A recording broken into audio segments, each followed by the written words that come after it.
দাবি নিয়ে গ্রাম পঞ্চায়েতে অভিযোগ জানাতে গিয়ে পিতা পুত্রকে ঘাড় ধাক্কা দিয়ে পঞ্চায়েত থেকে বার করে দেওয়ার অভিযোগ উঠেছে হরিশ্চন্দ্রপুর 1 ব্লকের তুলসীহাটা গ্রাম পঞ্চায়েতের সিপিএমের প্রধান সুমা খাতুনের স্বামী নেফাউর রহমান ওরফে দিলরোজের বিরুদ্ধে।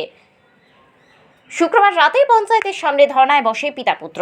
এরপর শনিবার পঞ্চায়েত প্রধানের বাড়িতে পাল্টা চুরির অভিযোগ উঠেছে পিতা পুত্রের বিরুদ্ধে।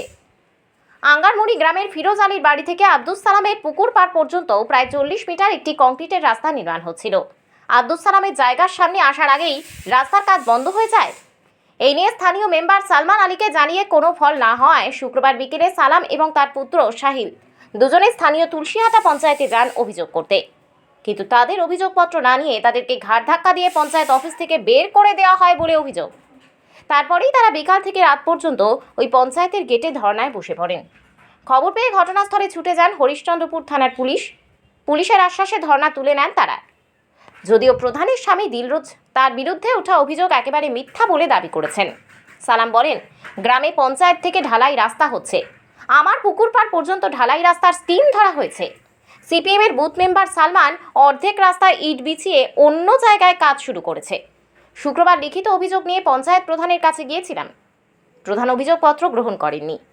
প্রধানের স্বামী আমাকে ঘাড় ধাক্কা দিয়ে পঞ্চায়েত থেকে বার করে দেন, তাই আমি ধর্নায় বসেছিলাম। গত পঞ্চায়েত ভোটের সময় বাড়ির সামনে 4 শতক বাস্তুভিটা 10 লক্ষ টাকা দিয়ে দিলরোজের বাবার কাছ থেকে কিনে নিয়েছি। এখন সে জমি রেজিস্ট্রি দিতে তালবাহানা করছে, তাই দিলরোজ চক্রান্ত করে আমাদের নামে মিথ্যা চুরির অভিযোগ তুলেছে। দিলরোজ বলেন, রাস্তার বিষয়টি আমি জানি না, তবে তাদের সঙ্গে আমার কোনো জমি সংক্রান্ত বিষয়ে লেনদেন নেই। শুক্রবার বিকেলে পঞ্চায়েতে গিয়ে তারা আমাকে হুমকি দিয়েছিলেন। তারপর রাতে এই চুরির ঘটনা ঘটেছে।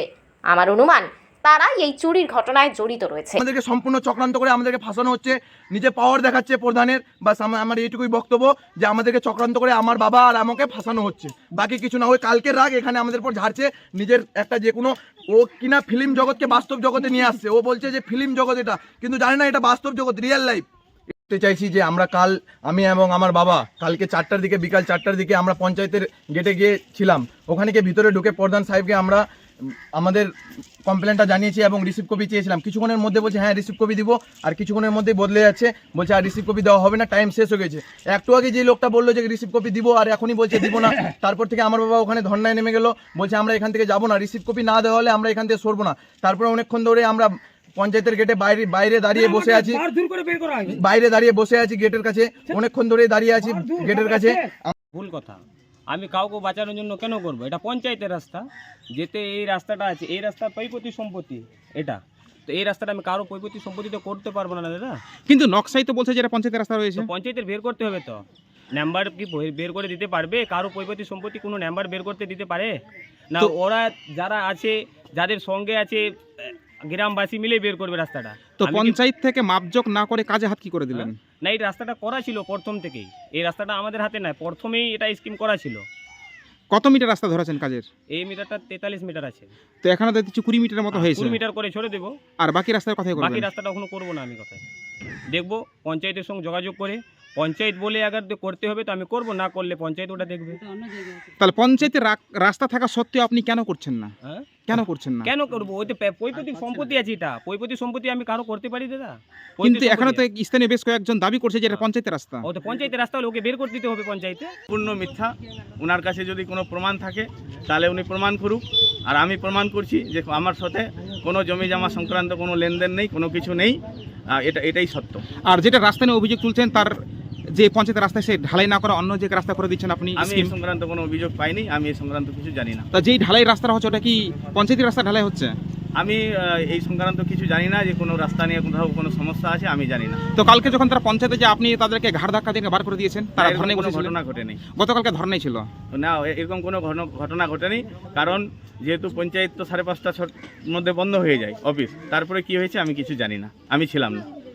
আমি যখন গেটে ছিলাম দাঁড়িয়ে, আমাকে হুমকিমূলক প্রদান করা হয়, তখন আমি ওখান থেকে চলে এসলাম। তারপরে কি হয়েছে আমি জানি না। গতকালকে নাকি আপনার মিসেস ছিল না, আপনি ছিলেন না পঞ্চায়েতে? না, ওই সময় তো আমার মিসেস কি করে থাকবে? 5:30টার পরে 6টার সময় তো আর থাকার কথাই নেই। তারপরে দেখলাম 8টা পর্যন্ত অফিসে লোক ছিল। না, অফিসে লোক ছিল বলতে উনি যেহেতু বাইরে বসেছিলেন বলে অফিসাররা হয়তো ছিলেন, আমি সেই সংক্রান্ত কিছু জানি না, আমি ছিলাম না। এটা নিয়ে অভিযোগ হয়েছে কোথায়? এই যে অভিযোগ বলতে আমি অভিযোগ করতে যাচ্ছিলাম, পুলিশ বললেন যে মানে আমি ওতে প্রধানের ইনচার্জে ছিল, ও তো এখন ফেসে যাচ্ছে কি না বাঁচার জন্য আমাকে ফাঁসাচ্ছে এখন। না ভোটের সময় কি আপনি কোনো জমি না আমি কোনো ওদের সাথে ঝগড়া নেই। না ভোটের সময় কি কোনো জমির টাকা লেনদেন হয়েছিল আপনার হ্যাঁ সঙ্গে? হয়েছিল, কত টাকা দিয়েছিলেন 10 প্রধানকে? লাখ। ও কিসের- নিজেই স্বীকার করি, কিসের জন্য টাকা দিয়েছিলেন? জমি কিনেছিলাম, তো জমিটা আপনার দখলে আছে? আমার দখলে আছে। আবার হুমকি দিল তো তুমি এখান থেকে না গেলে তোমাকে জমি দিব না। 10 লক্ষ টাকা কাকে দিয়েছিলেন আপনি? আপনি ওর বাবা ওকেও দিয়েছি, মানে দিলরোজকে দিয়েছিলেন? দিলরাজকেও কিছু দিয়েছি, ওর বাবাকে। কোন জমিটার বাবদ? আমার জমিটা ওখানে আছে, মানে- ওখানে এখন ইট পড়ছে। কার কাছ থেকে জমিটা কিনেছিলেন আপনি? ওর বাবার কাছ থেকে দাম দর হয়েছিল, তো এখন জমি দিতে চাইছেন ওরা? এখন দিতে চাইছে না, এখন ইট আনছি।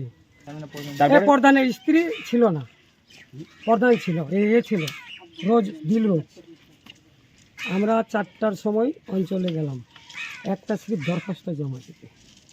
অঞ্চল খোলা আছে, আমি বলছি এটা রিসিভ দাও। আগে কাগজটা প্রথমে প্রধানের হাতে রেখে দিলাম। প্রধান বললে পূর্ব দিক রুমে যাও, ওর কাছে গেলাম, ও বলল বিচের রুমে যাও। বিচের রুমে কাগজটা নিয়ে আসলাম, এসে ওকে কাগজ দিলাম। ও বলছে কি